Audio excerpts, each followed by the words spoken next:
And we're in. There's the good sporting handshake between Aaron Estrin and Jacob Maynard. I'm Sheldon Menery. I'm sitting beside Marshall Sutcliffe. We are GG's live broadcast of Grand Prix Columbus 2012. And we are ready for a very interesting matchup of Neopod versus robots. Robots. Some Jacob looking at his, yeah, but there are no affinity cards left in the deck. None. So some people call it artifact aggro, but then people think that's a little clunky. Robots is what came out of it. Yeah, it's not tempered steel kind of. Right, because it doesn't run that card, so it's hard. It runs a lot of the pieces that were in that deck, but. Aaron Estrin, who will keep, made a pretty spicy play to win his match in the last round. He did indeed. So he's Springleaf Drum is not the ideal opener, however, for Jacob. So we see Aaron with a Wall of Roots in his hand. Does he have a Birds of Paradise? No. He has an Arid Mesa. Cranial Plating off the top for Jacob. That's going to be a big, big card in this matchup, and he plays it, although he still doesn't have an actual creature to attach it to. He does have 2 man-lands, one of them being Inkmoth Nexus, which is going to deliver damage in the form of poison counters, which, generally speaking, can deliver a quicker kill, especially against an opponent who isn't presenting any actual removal. Now, he's also got a Blinkmoth Nexus, which, well, that can, like, pump up the Inkmoth, or does that only do it to other Blinkmoths, or how does that thing work? Okay, Blinkmoth Nexus can give a Blinkmoth creature +1 till end of turn, and Inkmoth Nexus is a Blinkmoth creature. Okay, so he can pump that.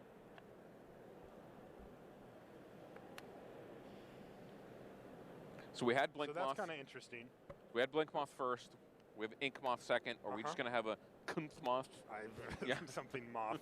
All right, so if he has another land, he still doesn't have enough lands, though, to cast and to activate and equip. Certainly doesn't have enough lands to activate, equip, and pump with the Blinkmoth, but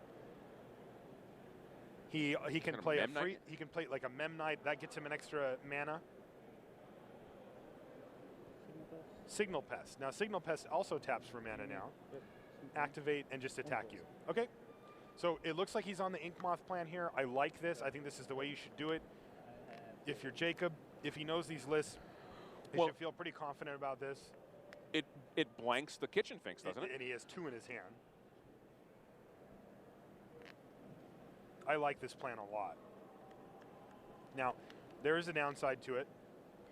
If your opponent has a Restoration Angel and uses it to trade with your Inkmoth Nexus at some point, then it's all for naught. You've done nothing. You've done no damage. Yeah, you've done no real damage.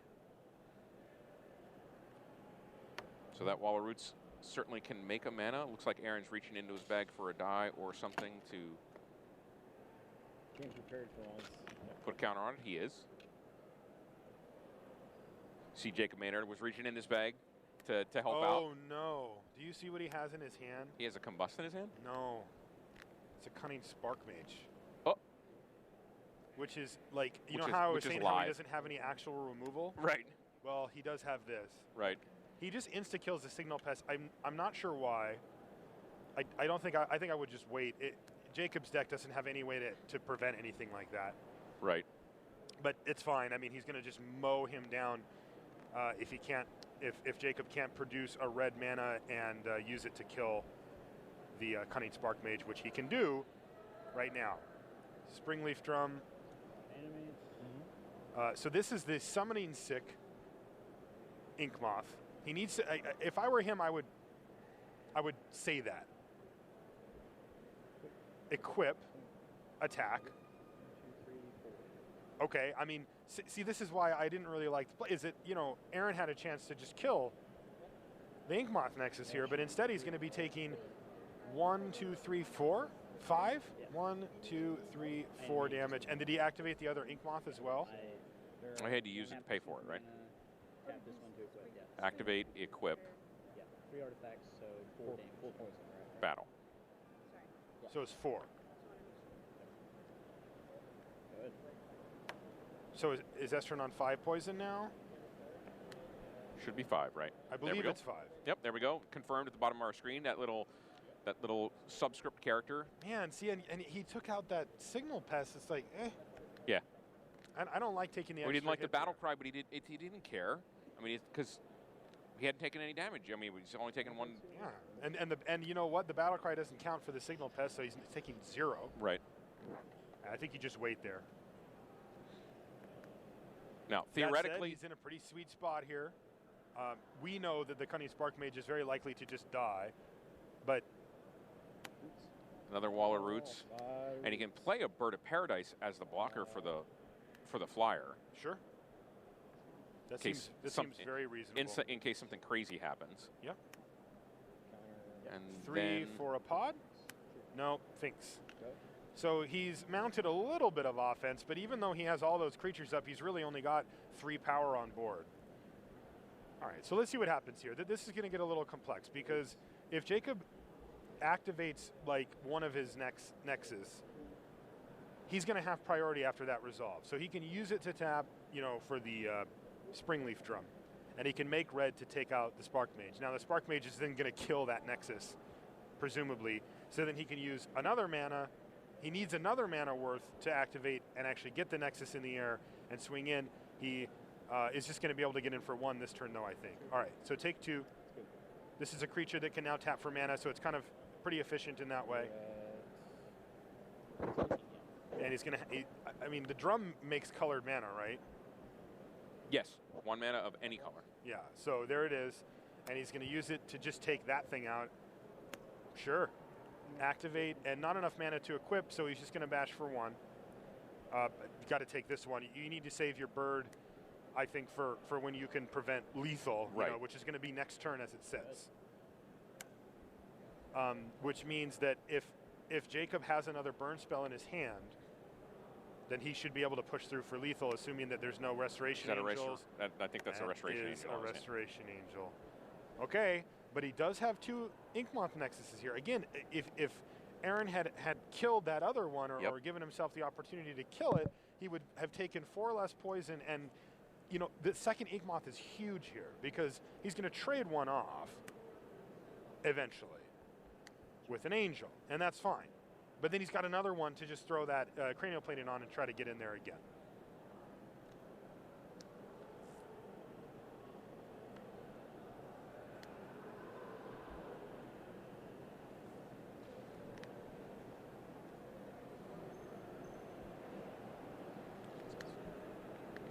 Aaron's. All right, so he's going to tick up the wall of roots and drop. Is he just going to go for the Angel right now? Or a second Finks? Wow. Oh, he still has 4 mana available to cast the Angel on Jacob's turn. Right, but he can't. Well, yeah, actually he can. He can cast the Angel. He can tap the birds for mana. Yeah. Use the 3, cast the Angel, then block with birds and Angel. Because he's going to blink the bird. Yeah, he can block. I mean, he only needs to block one of them. Like, one of them's going to be carrying the plating. That's going to be lethal. The other one can get in and get him to 7 poison, and he's not as worried about it. He has to save his chumps or his trades for Inkmoth things. Ooh. All right, so this is going to force the issue. This is gonna make him play the Restoration Angel right now. He's gonna get to save his Bird of Paradise though, which is a pretty big deal. Man, those Wall of Roots, I'm telling you, so much work. Yep, blink the Blink bird. this. All right, so the bird lives. It also untaps. Can't tap it for mana, has so many sickness, but it doesn't matter. It still can block if he needs it to. That's a big play. Aaron's left with only 1 card in his hand. And really not enough pressure. Actually, no, that's not true. He can actually hit for 9, but that Angel's going to... Oh, he doesn't want to trade. Okay. Reasonable. Yeah. I mean, the problem is he will lose it from this board state, though. Was it Kiki-Jiki? It's Kiki-Jiki. Oh, no. And he I mean, no, I'm sorry. It's Birthing Pod. Oh, it's Birthing Pod. Okay. Birthing Pod... Birthing Pod is 2, you know, next turn he can go 3 to 4, 4 to 5.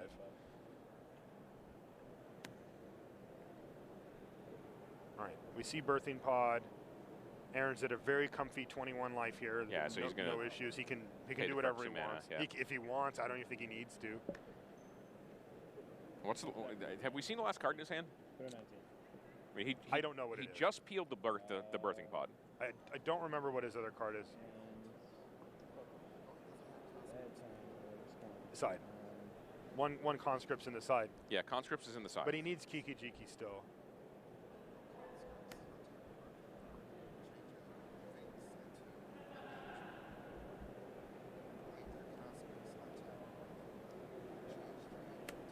Yeah, he could do that if he had enough mana for it. Yeah, Rashad had a pretty sweet line there. If he, yeah. Well, he's got 1, 2, 3, 4, 5, 6. Yeah, so if he birthing pods away the angel, he can get. Okay, he's just going to do the kitchen finks, but he could get a conscript. I think he only has it in the sideboard though. With the conscripts, you can untap birthing pod. You can reactivate it on a kitchen finks. You can get another angel blinking the conscripts, bring that back in.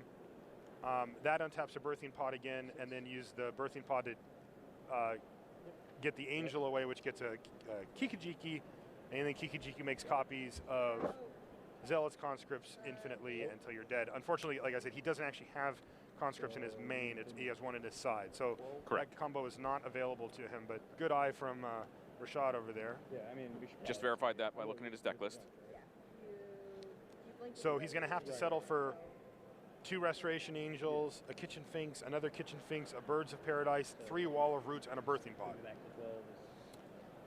Can't be too sad about that. He's at 23 life, so the poison plan seems to have been halted pretty firmly here, and it looks like Aaron's really taken a pretty strong grasp on this game. I guess he doesn't, I mean, the Kitchen Finks is meaningless to attack with since he's going to go infinite next turn, right? Yep. Yeah. Yeah, I mean, getting him to 9 doesn't really do anything. All right, he's just going to equip this and make him trade off one of his angels, but... Why not trade off the bird? Oh, yeah, or sure, or the bird. Yeah, good point. Just chump. Because then, I mean, that way you can pod away the if you have 2 angels, you can pod one away for Yes, you do need both, because you need to pod one away for Kiki Jiki. All right, well, but, I mean, he's got one card in hand that I don't know of, and, you know, we've seen this pod deck do some goofy stuff, but that does seem like the line of play that I would... It seems like the most obvious line here. Does he have Kiki Jiki in hand? Does he just cast it here and that's it? I mean, he knows that there's no... Grove of the Burn Willows was, I think, what he drew. So is that not a Kiki Jiki in his hand then? I don't think so. 1, 2, 3, 4. All over the place. What is it? A red cap? What is that? Kill this one.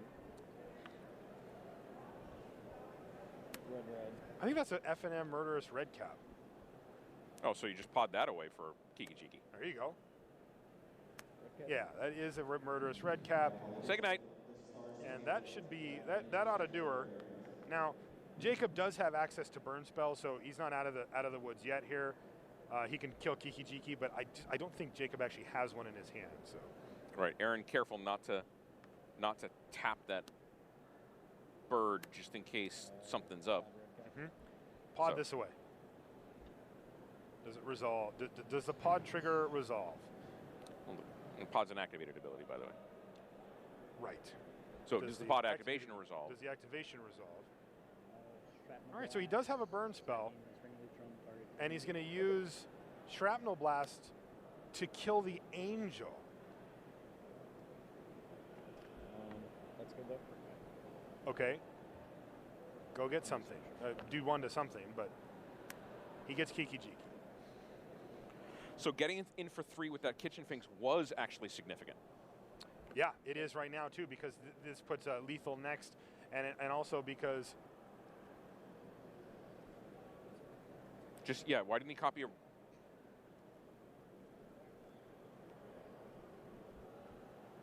Well, he can wait to copy the red cap to kill the... Why is Jacob I thought Jacob was at 9. Does one of the Finks have a dice on it? Yeah, one of the Finks is persisted. I don't see any dice on him. Yeah, because he could have attacked for 9. He can make a Right. Finks and attack for 9. He's got different attacks he can do for lethal, but I guess I still don't see a dice on the Finks, but I guess one of them has a die on it. Pretty sure one of them has persisted here. Make a copy of red cap, ping you, untap, make a copy of red cap, ping you, good Right. game. And Aaron looks like he's going to take this this first game down here. I like Jacob's line of going for the poison kill there. Right. But Aaron ended up getting too many angels down. Yeah, I think Aaron opened a door for him that he didn't need to by killing the signal pest instead of waiting with the Cunning Spark Mage instead of waiting to kill the Inkmoth Nexus. Yeah, I mean the thing, Jacob's deck has almost nothing that can interact there. Like the worst case that I can think of is he spends a bunch of mana and time, and then he like shrapnel blasts in response or something like that. Right. So to me, it's just like one of those things where it's just not a big worry. All right, so we're going to take a look at sideboard options here. And it looks like Jacob has a few options here. He has 2 Whip Flare. Those can take out some of the non-wall of roots accelerators. They also finish off Kitchen Finks or bring them down to 1 counter. And it doesn't hit his creatures because non-artifact creatures don't matter. 2 Ancient Grudge might come in as well because you can kill a Birthing Pod. I agree with you, Marshall. Well, thank you, Sheldon. You're welcome. This isn't Sheldon, by the way. Got Rashad Miller in the booth. Hey, how you doing? Hi. What's been going on? A Magic tournament? A pretty exciting one, to be honest. Okay, now I do see one pretty sweet card, a Torpor Orb. That's a pretty good one. That can take out some pretty important interactions. Well, it turns off Restoration the combo. Angel. Yeah, it turns off the combo. The combo. Yeah. So if a Torpor Orb comes down and sticks, good to go. Now, one of the things that I also see here are 2 Spellskite. If you can stick a Torpor Orb and a Spellskite, it really makes it tough for Aaron to get through. He has access to, I think, 2 Pride Mages total. He has 1 main and 1 on the board, and then a Harmonic Sliver, I believe. Yeah, Harmonic Sliver doesn't even stop Torpor Orb, but because yeah. that trigger is also I think Aaron can still combo if there's a Spellskite in play, though. Because I just meant with the Torpor. Like, because he's going to have to use removal to get right. Oh yeah, if you get them both in play. Then, it's just like it's a lot to grind through. Now that doesn't mean that Aaron can't just cast creatures and beat him down, though. Yeah, I mean I guess that's Plan B, right, of this deck. It usually is, yeah. And I think that against Affinity, as it's known, against robots here, I think that Plan A is definitely to just try to combo out on him. He doesn't interrupt you that much, a little bit, and then I think you just try to go for it. Yeah, so Aaron does have the 1 Qasali Pride Mage that you're talking about. 1 in the board, 1 in the main, right? Yeah. He has, he actually has a lot of cards that do something against the Affinity deck. Now, it's going to come down to what's Aaron's plan, if he has a plan. Because, like, Fulminator Mage does something. It blows up, Inkmoth Nexus and Blinkmoth Nexus. Linvala does something. Fiend Hunter does something. All these things do something. And every time I get in the booth to talk to someone, they leave. But then they're replaced by awesome people like Sheldon Menery. How you doing, Sheldon? I'm great now, especially after that hospitality break. I know, we are playing semifinals musical chairs over here. Right, I'm over on the other side of the booth here, kind of strange territory. I'm sitting next to Marshall's commander deck. He just picked up sweet Beta Sol Ring for it. Too bad we can't play that card in Modern. I guess every deck would just have it. That's not particularly modern, is it? No, it's very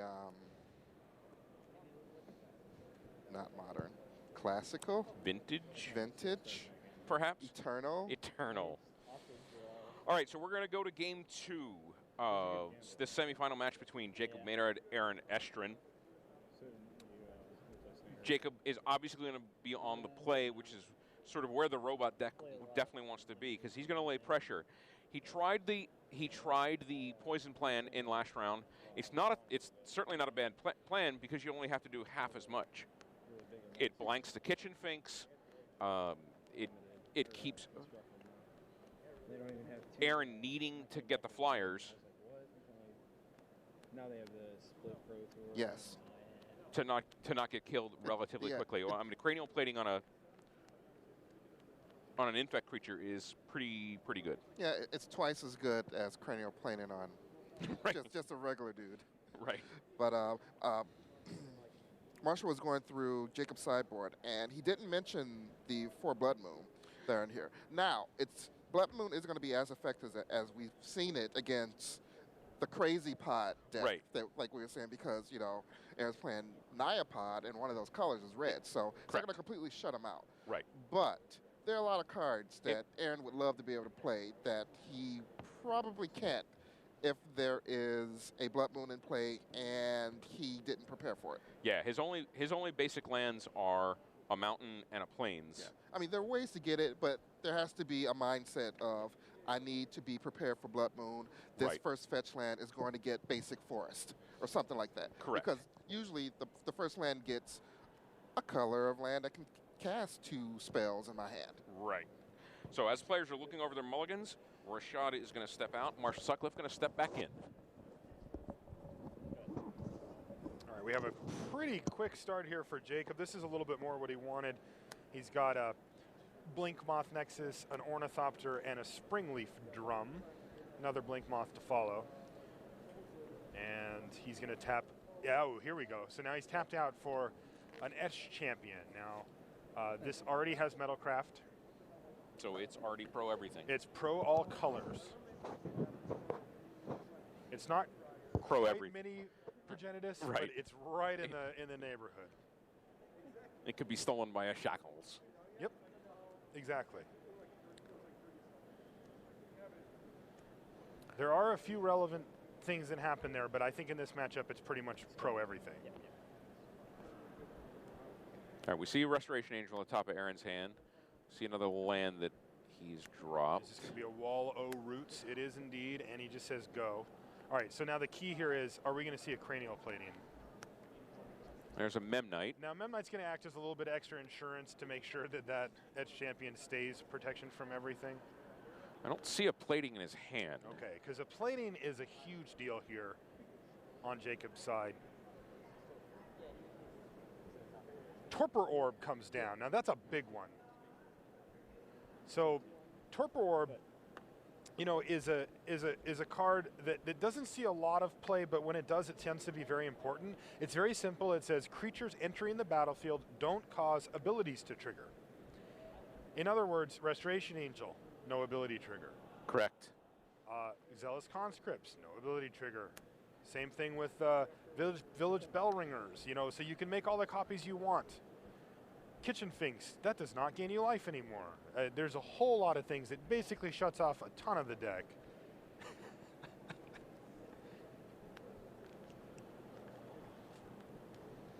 So what are Aaron Estrin's sort of outs here to the Torpor Orb? He needs some artifact removal.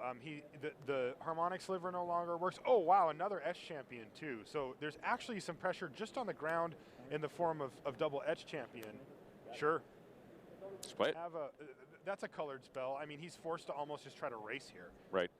Which is Grove of the Burn Willows is not going to help him race. Yeah, and you know, when you have Wall of Roots in your deck, racing is usually not planned. Right. He's counting it up already. I guess he's counting it up in anticipating maybe a plating, but like I think we would have just seen the plating last turn if he had it. Sure. I think he's got a birthing pod in his hand. So he can go nuts. He's got a birthing pod. He's got a birthing pod that he can play. Doesn't do anything. I mean, it does stuff, but right. It just, like, it makes his 3/4 flyer into a 3/3 on the ground. Right. I mean, you know, because the Harmonic Sliver doesn't blow up the Torpor. Will not trigger with the Torpor Orb in play. Now, he does have 2 Qasali Pride Mages available. One main, one side. We assume he's put in the other one. So if he can get a one drop in play, he can pod that away. Right. Get the Pride Mage and then start blowing things up. But like he can't blow up the Etch Champions. Right. He doesn't have a heck of a lot of time here. No. And if he needs to spend a bunch of time doing Birthing Pod, getting that just to blow up the Torpor Orb, he's going to take like 4, 8, 12-ish, you know. And if at any time a Steel Shaper's Gift, of which there's 2 in the deck, or a Cranial Plating comes down, things get really ugly. mean, cranial plating would be 1, 2, 3, 4, 5, 6, 7, 8, up to 9, 10, up to 10 extra right now, depending on, you know, how the mana was used to equip it, if he could activate both blink moths or not. That's slightly off the table, so I don't know what that was. Yeah, let's see if we can get them to move that both of those things back on the table. But he has completely dumped his entire hand. Okay, so we have an Arcbound Ravager, which can dump all of its counters. He might just have the win right here, and also a Signal Pest. So attack for 4, at least currently. Yep. Take 4. That's your 11. All right, just says take it. He's going to go to 11, and it looks like Aaron's got like a turn here. Yeah, because next turn he attacks. He just attacks all out. All right, so he's going to convoke for. Okay, so he's going to go get the Pride Mage here, but like you mentioned, it's a time factor now. Right. Like finding an answer is cute, but like he needs to find an answer and then do stuff. Yeah, like, can he survive? Looks like he. Well, remember, if he attacks with the Signal Pest, he's got. And I mean the Ravager. He can go all in on Ravager if he wants. Like, it's a lot of bad, very bad things. He has Restoration Angel, but he can't. I mean, he can't. He can play Pod, but then what's he got? All right, we assume that he doesn't. So he didn't use he didn't use his Wall of Roots to blow up the Torpor Orb right there. I don't know if he used it during the Convoke, but I don't think he did. Maybe he did though. But I thought he had an extra mana to just. Well, doesn't he want to hold the Pride Mage to block? He might have to, but the problem is that if Jacob decides to move all in on Ravager, he can sack all the way down to 3 artifacts, put all the counters on his on one of his Etch champions, and as long as he still has protection from all colors, it's over. Get in there.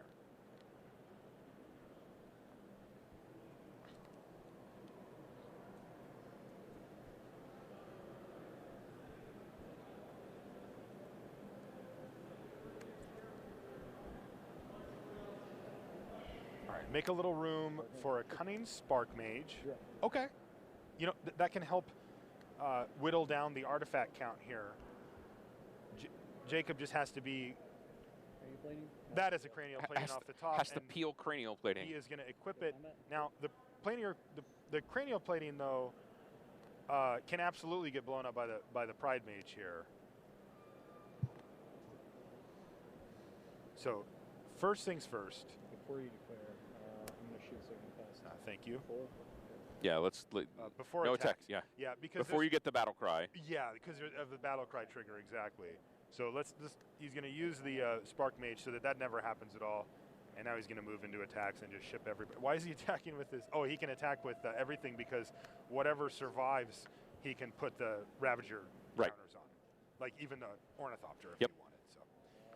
And Aaron says, you know what? I'm not going to do the math. You got me.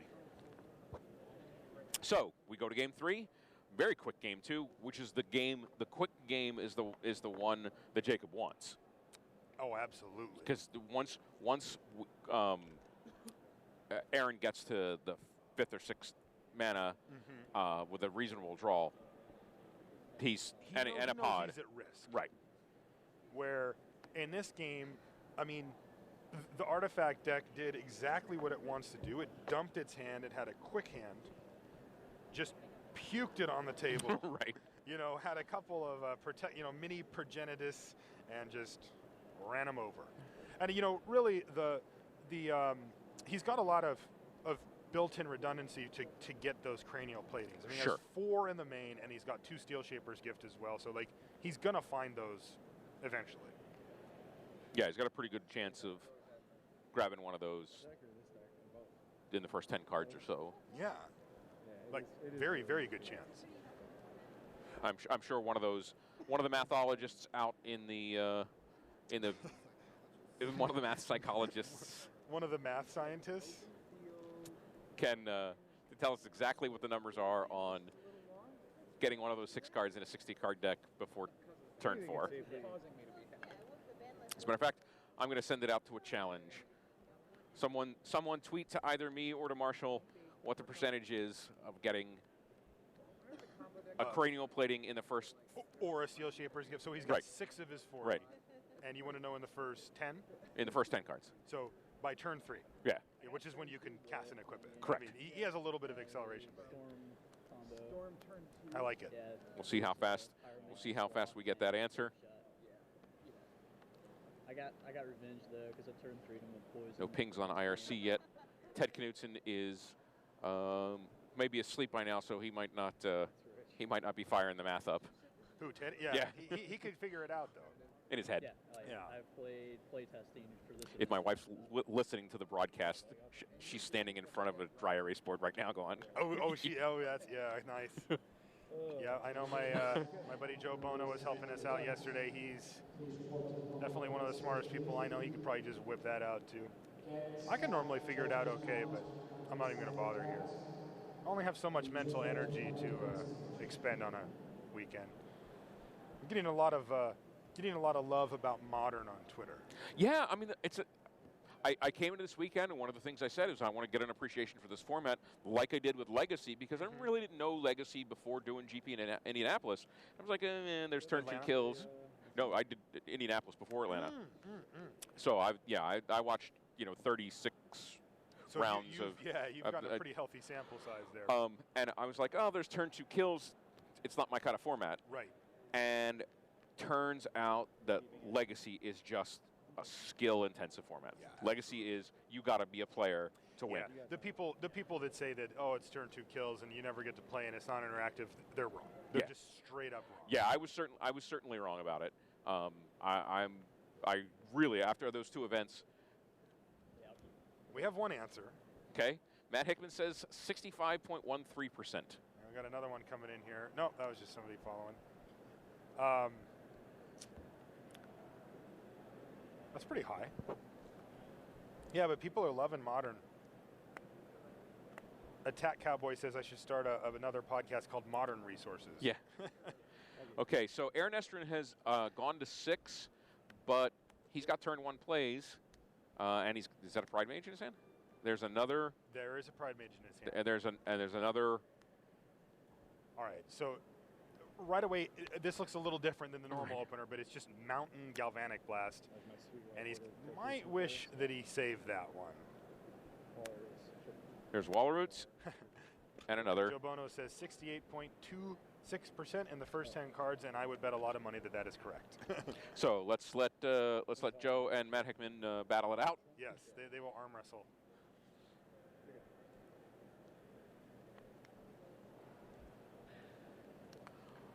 All right, so Pride Mage land. So he went Wall of Roots, Pride Mage, and then Jacob's play was just a Springleaf Drum, and then he passed a turn back? Ooh, that's not good. Yeah, Walroots, he went Walroots, Noble Hierarch. Right. He still got the Pride Mage in his hand. Yeah, that's what I meant. Yeah, Hierarch, and now he's going to play the Pride Mage. Right. And do you think he just battles uses it? Noble Hierarch for 2. Battles for 2. I like it. So he's not going to take out the Springleaf Drum. He's going to wait for something a little more substantial, although there's something substantial. Jacob's drawn a Vault Scourge that's going to come down here. And he's going to get to use it for mana before it dies if he wants to. Take 2. And he's got a Mox Opal, which is also now active. So he has access to 2 mana here. And he's going to play a Torpor Orb. Okay. So he just ran it right out there, and the Pride Mage can blow it up whenever he sees fit. He's going to keep it around for now. Right, he's going to get into the red zone right now. He's going to battle with that Pride Mage. Harmonic Sliver as well. If that's the case, he'll probably battle with the Pride Mage, sack it to kill the orb, and then maybe just play the Harmonic Sliver and blow up the Vault Scourge. I don't know. He could also blow up the Mox Opal to take him off. The problem when you do that is that Mox Opal is legendary. So if you blow it up and he's got another one, you just kind of let him off the hook a little. Right. Well, the vault is that a Kiki Jiki actually? I don't think it is a Harmonic Sliver. That's a Grove of the Burn Wall. Yeah, the top one is the Kiki Jiki underneath there. You played with it more than I have. Let me know when you get a view on that guy. I'll take one. You call him KJ. You guys are on a first name basis. Yeah. It is. That is a Kiki Jiki. Now he's got a little machine gun going. Copy this. Battle. Fight. Oh, he's going to use both. I guess Use it's four that way. Use the mana from Wall of Roots to blow up something this turn. Yep. Then he's still going to have Wall of Roots mana to activate Qasali Pride Mage again. But he's just going to keep using Kiki Jiki. He's just going to. Okay, so Whip Flare. I'm going to set Oh. that to go control forward. Why did the Wall of Roots die? Was that its third counter? Yeah, use the mana. Okay, so he did use the mana. Yeah, all right. So board wipe complete. And I think Aaron only has one card in hand, maybe none. One. Okay, he's got one card. I think it's in Grove hand. of the Burn Willows too. All right, now Jacob has a full grip here, but he needs to get a threat down that can start actually beating down, because the Vault Scourge is nice and another one is nice, but that's just not enough of a clock as it sits. Yeah. That is, however, That's a huge clock. that is a much better clock. Cranial Plating comes down, and so the Vault Scourge is going to hit for, so he's going to take, let's see, 1, 2, 3, 4, 5, 6, 7, 8 damage next turn. Yeah, that Whip Flare was a pretty spicy peel for Jacob Maynard. That came right off the top, and he didn't hesitate playing it either. He did not. I mean, Kiki Jiki and Qasali Pride Mage was going to just destroy an artifact every single turn and beat down. Yep. All right, another one, and a Ravager. Wow, Jacob has just totally turned the corner here in this game. Yeah, it like one turn ago, he had a way to destroy an artifact every single turn. Yeah, now, I mean, the lifelink is maybe not as significant because when Aaron goes, he goes infinite. Yes. So. But we did see that there was beatdowns happening in the first game where, you know, this can happen. Right. Okay, look, we hear a little clapping, and maybe our other semifinal matches end, and we'll get an update when we can. This is a fetch land, and Aaron is sitting at 9 life. Destroy all your permanents.